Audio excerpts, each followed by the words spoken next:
네, 이번 시간에는 GC와 HPLC로 대표되는 크로마토그래피의 원리에 대해서 살펴보도록 하겠습니다.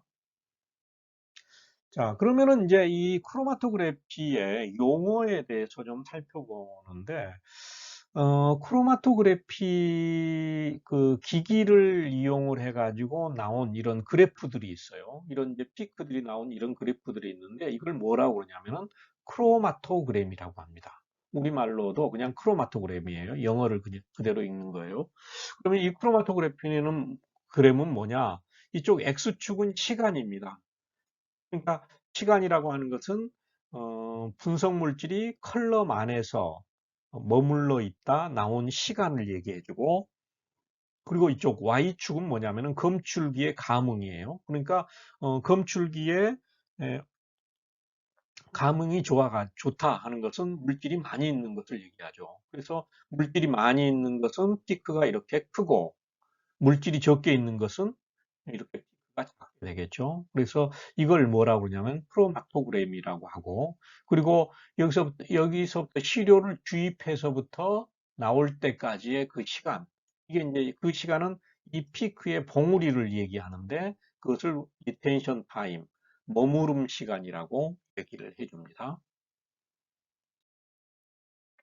그리고 이제 이 크로마토그래피의 가장 이제 중요한 점은 뭐냐면은 물질을 분리하는 거예요. 그러면은 분리를 하되 얼마만큼 효율적으로 분리하느냐 하는 건데, 이 분리는 어, 이 분리를 나타내는 주는 것을 분리도라고 하는 건데, 이 분리도는 뭐 엄밀하 뭐 이제 이론적으로는 이렇게 표현을 해주게 있는데, 이 분리도는 보통 일반적으로 우리가 정량 분석을 하기 위해서, 즉 양이 얼마만큼 들어가 있는지를 정확하게 재기 위해서는 분리도가 1.5 이상이 돼야 된다 하는 건데, 픽이 지금 노란색으로 되어 있는 건데, 실제로는 이 안에 이렇게 두 개가 겹쳐져서 나온다는 거죠. 이건 레졸루션이 0.5밖에 안 돼요. 자, 그리고 이런 틱이 나온 경우가 있어요. 이렇게 산등성이가 이렇게 그려져 낙타봉우리가 돼 있는 거. 이거는 조금 분리는 돼 있죠. 그렇지만 이 안에서 물질들이 지금 이게 두 가지가 이렇게 겹쳐져 있어요. 그러면 정량이 좀 어렵겠죠. 그리고 이건 레졸루션이 0.5 정도일 경우에 이렇게 되고, 이보다 좀 더 계곡이 깊어요. 그러면 레졸루션이 1 정도 되는 경우가 있고, 그런데 완전히 우리가 정량 분석을 잘 하려면은 레졸루션이 1.5 이상이 돼야 된다. 즉 1.5가 된다는 것은 두 개 물질이, 여기 A 물질하고 B 물질이 완전히 분리가 된 상태죠. 이런 상태가 돼야지 우리가 분리를 할 수 있다. 그래서 레졸루션은 보통 분리도가 1.5 이상이어야 된다 하는 겁니다. 자, 다음에는 이 크로마토그래피에서 조금 우리가 기본적으로 알아야 될 내용이라서 좀 설명을 드리겠는데요. 단이론이라고 하는 것이 있습니다. 플레이스 세오리라고 하는 것이 있는데, 이 단이론은 우리가 분석 물질이 얼마만큼 효율적으로 분리될 수 있느냐 하는 것을 측정하는 어떤 그 정량적인 값을 제공을 해주는 건데요. 이렇게 정의를 합니다. 사실은 크로마토그램 이게 이제 여기에 이런 컬럼이 있어요. 컬럼이 있는데 컬럼 내에는 실제로는 이런 이제 단이 있는 게 아닌데, 이거는 중류 장치를 이용을 한 겁니다. 중류 장치를 우리가 개념적으로 생각을 한 거예요. 즉 뭐냐면은 어떤 이제 그 중류 장치를 한번 생각해 보면은요. 여기에 A, B, C, D, E, F, G 둘에 이어서 7개의 물질이 여기에 처음에 들어가 있었어요. 똑같은 곳에다가. 자, 그런데 여기에 길이는 L로 똑같아요. 그런데 여기에 이렇게 돼 있는 어떤 그 홈들이 이렇게 만들어져 있죠. 홈들을 이렇게, 이걸 이제 뭐라고 그러냐면은 단이라고 하는데, 플레이트가 이렇게 만들어져 있어요. 꽃갈콘 모양 같이 이렇게 만들어져 있어요. 이런 식으로 이렇게 만들어져 있으면은 내가 이제 여기서 증류하려면은 가열을 해주죠. 가열을 해주게 되면 분석 물질들이 여기에 위로 올라가요. 그러면서 휘발성이 큰 것은 높이 올라가고, 휘발성이 적은 것들은 뭐 중간에 아주 안 좋은 것들은 이렇게 밑에 있어요. 그러면서 이 주변에 뭘 해주냐면은 냉각을 해줘요. 주변을 냉각을 해주게 되면은 얘가 응축이 일어나죠. 그래서 분석 물질이 어, 분석 물질이 여기 A라고 하는 것은 이 여기에 이렇게 갇혀서 이렇게 떨어지죠. 응축이 돼서 B라고 하는 것은 여기에 응축이 되고요. 이런 데 응축이 되고 C, D, E, F, G 다 그렇게 돼요. 자, 그런데 이쪽 오른쪽에 있는 이 증류관은 보면은 얘가 이 플레이트가 단이라고 하는 것이 이쪽 왼쪽에 있는 것의 절반밖에 안 됩니다. 절반밖에 안 돼가지고 똑같은 물질들을 똑같은 온도에서 가열을 해가지고 증류를 하되 A는 이쪽으로 떨어지고, 자, 이걸 자세히 봐봅시다. A라고 하는 것은 A는 응축이 일어나면은 여기로 떨어지겠죠. B하고 C는 둘 다 이쪽으로 떨어져요. E는 여기로 이쪽으로 이제 모아지게 되는 거죠. 이런 데 모아지게 되고 FG는 이쪽으로 이렇게 모아지게 되겠죠. 그러면은 이 왼쪽에 있는 것은 A, B, C, D, E, F, G 전부 다 분리가 일어났어요. 그렇지만은 이 오른쪽에 있는 거는 뭐냐면은 A, B, C, D, E, F, G 이런 식으로 해가지고 분리가 덜 일어난 거예요. A 그리고 여기는 B, C가 이렇게 섞여져 있는 거죠. 여기는 D, E가 섞여져 있는 이러한 형태라는 거죠. 자, 이런 이제 개념을 이 크로마토그래피에서 도입하는데 어떻게 정의가 되냐면은 여기서 N이라고 하는 거는 뭐냐면은 이론 단수, 플레이트 넘버, 뭐 theoretical plate 뭐 이렇게 얘기도 하는데 단수는 H분의 이 H는 뭐냐면은 여기에서 이 H는 단 높이를 얘기해 줍니다. 그리고 L은 컬럼의 길이였어요. 이렇게 이제 해줘서 자 이걸 보면은 길이는 일정했을 때 H가 작아지게 되면은 N은 증가가 되죠. 반면에 H가 증가되면 H가 이게 크죠. 여기서는 크죠. H가 커지게 되면은 단수는 플레이트 넘버는 작아지게 되죠. 즉 이걸 통해서 우리가 알 수 있는 게 뭐냐면은 정성적으로 N이 크다, 플레이트 넘버가 크다 하는 것은 물질이 효율적으로 분리가 일어날 수 있다는 거예요. 그리고 N이 작다, 플레이트 넘버가 작다, 즉 H가 크다 하는 것은 효율적으로 분리를 할 수 없다. 즉 A가 있고 B, C는 섞여져 있고 DE도 이렇게 섞여져 있다 하는 거죠. 자, 이렇게 해서 우리가 단이론이라고 하는 것을 도입을 했어요. 그래서 단수를 이렇게 정의를 해요. 이거는 W는 이제 피크의 그 위드스를 얘기해주고 그다음에 TR은 머무름 시간이고 그렇게 해서 이렇게 정의를 해주게 됩니다. 자, 그 다음에는 이제 크로마토그래피에서 가장 유명한 식 중에 하나가 뭐가 있냐면은 이 반딩터 식이라고 하는 것이 있습니다. 반딩터 식에서는 이 H, 좀 전에 우리가 살펴봤던 이 단 높이를 정의해 주는 건데 이 단 높이에 따라서 물질이 효율적으로 분리가 일어나고 또 효율적으로 분리가 안 일어날 수도 있다는 거죠. 이거는 어떻게 해서 만들어진 거냐면은 이렇게 정의가 됩니다. H는 A 플러스 B 오버 UX 플러스 CUX인데 여기서 A는 뭐냐 하면은 다통로항이라고 하는 거고 이 상수가 돼요. B는 뭐냐면은 세로 확산항의 상수가 되고 C는 평형시간 이거는 이제 질량 이동 평형시간 항인데 여기서 UX가 있는데 이 UX는 뭐냐면은 선형 흐름 속도인데 뭐의 선형 흐름 속도냐면은 이동상이 얼마만큼 흘러가느냐 단위 시간당 즉 여기 선형 속도는 여기 이제 초당 몇 센치 이동하느냐 이동상이 하는 건데 즉 이거는 나중에 이 H 값을 가장 낮은 값을 찾아줘야만이 H가 낮은 값이 결국은 분리 효율이 좋다는 거죠. 아까 이런 식에서 봤었죠. N은 H분의 L이라고 하는 식을 통해 가지고 이 H가 작으면 작을수록 N이 증가가 됐어요. 즉 N이 증가가 됐다. 수가 증가됐다 하는 것은 분리 효율이 좋다 하는 거죠. 그렇게 하기 위해서 이 선형 속도를 잘 맞춰줘야 되는데 그 선형 속도는 단 높이가 최소가 되는 높이를 최적의 속도로 하는데 이 각 항에 대해서 반짐터식의 각 항에 대해서 한번 살펴보도록 하겠습니다.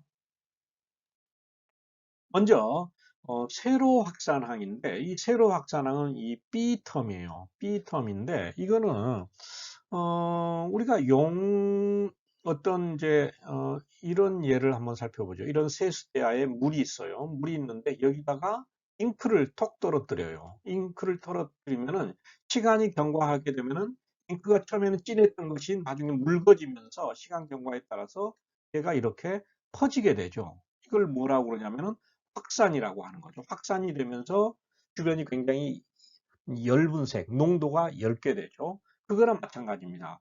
이거는 뭐냐면 이 세로 확산은 동질 분자가 이런 이제 컬럼 안으로 내가 집어넣어줬어요. 컬럼 안으로 이렇게 집어넣어줬으면은 시간이 초기에는 이렇게 굉장히 이 세로 확산항에 따르기만 하면 이렇게 좁아요. 좁았다가 시간이 지나게 되면은 얘가 확산이 일어난다는 거죠. 분석 물질이. 분석 물질이 확산이 이 컬럼 안에서 확산이 돼가지고 이렇게 넓게 된다는 거죠. 이게 그림으로 나타나는 게 이렇습니다. 이렇게 되니까 이것이 이 UX하고 선형 속도하고는 어떤 관계가 있느냐 하면은 이 선형 속도가 크면 클수록 이 전체는 작아진다는 거죠. 즉 뭐냐면은 컬럼 안에서 머물러 있는 시간을 분석 물질이 컬럼 안에 머물러 있는 시간을 짧게 하면 짧게 할수록 이 확산되는 정도는 작다는 거죠. 이게 이제 시간이 짧으면은 이게 확산이 좀 덜 됐잖아요. 그런데 시간이 만약에 어, 시간이 짧아지게 된다 하면은 이 전체 항은 이 어, B 오버 UX는 커지게 되는 거죠. 즉 이거는 뭐냐면은 확산이 더 많아져 가지고 이 H 값이 커져 버리게 된다 하는 거죠. 이제 이런 것이 이제 세로 확산항이에요. 그러니까 이동상은 가능하면은 이 세로 확산항에 따르면은 이동상의 속도를 빨리 해주게 되면은 즉 컬럼 안에서 우리가 분석하고자 하는 물질이 머무는 시간을 짧게 해주게 되면은 확산이 덜 일어나니까 분석 물질들이 잘 분리를 할 수 있게 되겠죠. 예를 들어 이렇게 같이 붙어 있는 것들이 처음에는 아주 이렇게 이런 경우를 살펴보면 돼요. 어떤 머무름 시간이 같은데 이렇게 돼 있는 경우하고 머무름 시간이 같아요. 이게 같다고 생각합시다. 같다고 하면은 얘는 분리가 덜 일어났어요. 그렇지만 얘는 아주 뾰족하잖아요. 뾰족하면은 한 것은 분리가 일어났어요. 분리가 잘 일어났어요. 어, 그렇기 때문에 가능하면은 컬럼 안에서 머물러 있는 시간을 줄이자 하는 거죠. 그러면은 이 H 값이 증가된다. 즉, H 값이 증가가 되면은 플레이트 하이트가 증가가 되면은 어, 분리는 덜 일어나겠죠. 플레이트 넘버가 작아지게 되니까. 다음에는 상 사이의 일정 평형 시간, 즉 이거는 질량 이동항이라고 하는데, 자 여기를 살펴보죠. 여기 밑에 있는 것을 이제 정지상이고 이 위에 있는 것이 이동상이에요. 이동상은 계속해서 흘러가고 있죠. 내가 분석하고자 하는 물질, 여기 이제 노란색으로 되어 있는 건데 이것을 띠로 이렇게 나타내 줬는데 내가 분석하고자 하는 물질이 정지상하고 이동상 사이에 이렇게 녹아져 있어요.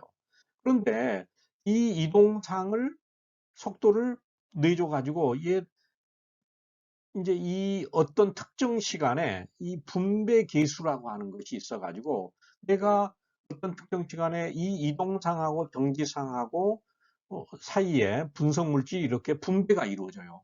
이 K가 예를 들어 3이다 하면은 이쪽 정지상하고 이동상 사이에 분배되는 비율이 얘가 3대 1로 분배가 이루어져요. 그런데 이거는 시간 경과에 따라서 항상 일정하게 3대 1이 이렇게 돼요. 컬럼의 이쪽이 앞부분이고 이쪽이 뒷부분이고 하더라도 얘가 3대 1로 항상 일정하게 분배가 일어나요. 그런데 이거는 평행에 도달했을 때 이렇게 되는 건데 이게 이동상은 계속 움직인다고 했잖아요. 움직이면서 여기 있던 것이 여기 평행에 도달하기 전에 얘가 움직여 버려요. 그러면은 그 순간 이쪽에 있던 것은 이쪽으로 다시 올라오게 되겠죠. 이쪽이 제로 상태니까 3대 1로 만들어 주려고 이렇게 평행에 도달하게 되겠죠. 그리고 여기 있는 것도 3대 1로 1대 3으로 이렇게 되고 그다음에 여기 있는 것은 또 3대 1로 이렇게 이루어져야 되니까 여기 아무것도 없었던 곳으로 얘가 이렇게 녹아져 들어와야 된다는 거죠. 자, 이것과 이렇게 질량 이동, 매스 트랜스퍼와 관계되는 항이 이 C인데, 이 C가 들어있는 항인데, 이 C 텀에서의 이 선형 속도 UX라고 하는 것은 H하고 그냥 비례 관계예요. 즉 뭐냐면은 이 UX 선형 속도가 빠르면 빠를수록 이 H 값도 증가가 된다는 거죠. 즉 뭐냐면 얘를 빨리 이렇게 해주게 되면은 평행에 도달하기 전에 계속해서 움직여 버린다는 거죠. 그러면 이 픽이 굉장히 넓게 이렇게 된다는 겁니다. 그렇지만은 이 UX 값이 짧아지게 되면은 얘도 짧아지게 돼요. 즉 뭐냐면 픽이 아주 잘 이렇게 좁게 나타난다는 거죠. 자, 이렇게 해서 질량 이동항에 대해서 살펴봤고요. 그 다음에 마지막으로 다통로항이라고 해서 얘는 이제 이 A텀입니다. 이거는 이 다른 B하고 C에 있는 항과는 달리 이 UX 선형 속도하고는 상관없어요. 내가 시료 주입구에서 이제 컬럼에다가 시료를 주입해줘요. 어떤 동일한 물질입니다. 동일한 물질을 여기서 내가 주입을 해줘요. 그러면은 얘는 이 컬럼 안에 여기에 전기상이 이렇게 충전 물질로 이렇게 채워져 있을 때, 이 같은 경우는 여기 같은 경우를 봐보죠. 이 같은 경우는 많이 돌지 않고 그대로 쭉 나와요. 그러니까 좀 빨리 나와요. 그런데 그리고 이 같은 경우는 뭐냐면은 조금 돌았어요. 조금 돌아서 좀 천천히 나오고, 그 다음에 이 같은 경우는 굉장히 많이 돌아서 나옵니다. 이렇게 돌아서 나오다 보니까 가장 느리게 나온다는 거죠. 그러면서 픽이 이렇게 브로드하게 나타난다는 거죠. 이게 뭐냐면은 이 A항인데 이것을 다통로항 또는 뭐 다중경로항이라고 하는데 이거는 뭐냐면은 이 UX하고 즉 선형 속도, 이동상의 속도하고는 무관한 항이다 하는 거죠. 자, 이렇게 해서 세 가지 항을 봤는데 이렇게 세 가지 항을 통해서 만들어진 것이 뭐가 되냐면은 반딤터식이에요. 즉, 이 A텀은 이 UX하고 여기 UX고 여기가 H죠. UX하고 상관없어요. 그리고 B텀은 뭐냐면은 이 UX하고 반비례 관계가 이렇게 있어요. 반비례 관계가 이렇게 있고, 그 다음에 C텀은 비례 관계가 이렇게 있어요. 비례 관계가 있어가지고, 이 세 개를 합해주게 되면은 어떤 그래프가 그려지게 되냐면은, 이런 그래프가 그려지게 됩니다.